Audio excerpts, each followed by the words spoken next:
Sure. And he is a very popular guest of podcasts across the country. We're going to show a recent podcast that he was on. Tell us about when you get invited on podcasts, what typically is the topic?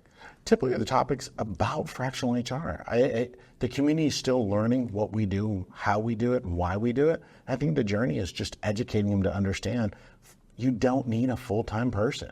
You can do the work in 5 hours a month or 30 hours a week, but there's no need for a full-time person, and it's trying to understand how fractional, not having somebody on site, can work for your business. And we're going to pull up his podcast page because you don't have your own show, but you're on a number of different shows. You enjoy it, don't you? You kind of have the heart of a teacher. I do. And, I love teaching and helping and educating, and I love doing podcasts. I've been doing it for a couple of years now, and I can't tell you the last time I told somebody no. I just love being a guest on podcasts and sharing the knowledge and information. And most importantly, I'm hoping the listeners get something from it to make their jobs easier, their experience better, and also to make just some of those challenging moments in their environment a little bit better for them.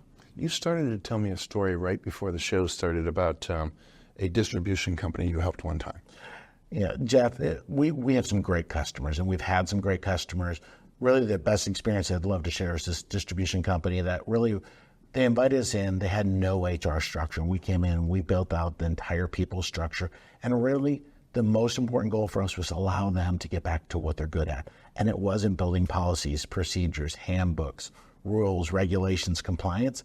It was allow them to be operators, take care of their customers, take care of their employees, celebrate their employees, but not all those other compliance and challenging situations or how to determine which benefits plans you need.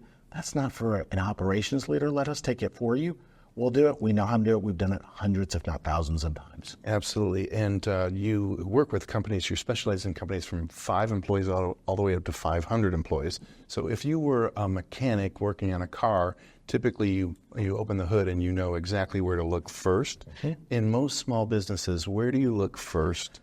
Always the first thing we're going to look at any business is compliance. Are they compliant to the rules, regulations, and laws at the federal, sometimes state, and sometimes local levels?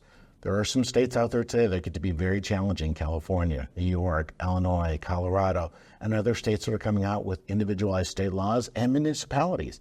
And because of that, the first place we always start is we got to make sure you're 100% compliant, and then we move into additional components to support you in the business. Well, I remember when I was a reporter at Fox 4, we had a yearly kind of coaching session on harassment, and it was mandatory. I mean, you had to be there. Sure. Because I'm sure they're checking a box saying, yes, all of our employees know the rules. Annual things like that, is that important? Critically important, because what's going to do is it's going to help you mitigate exposure and risk to your company. You got to continue to educate your workforce, inform them, create a great work environment. When you do those things and you educate and teach your team about sexual harassment, about appropriate conduct and behavior in the workplace, you mitigate many of your issues. Because when people learn about what the consequences of those behaviors are, it usually mitigates it. Won't always eliminate it, but it'll mitigate it. And candidly, it helps the organization from a risk exposure standpoint. And that's another important piece that our job is to help minimize and mitigate risk as much as we possibly can for these companies.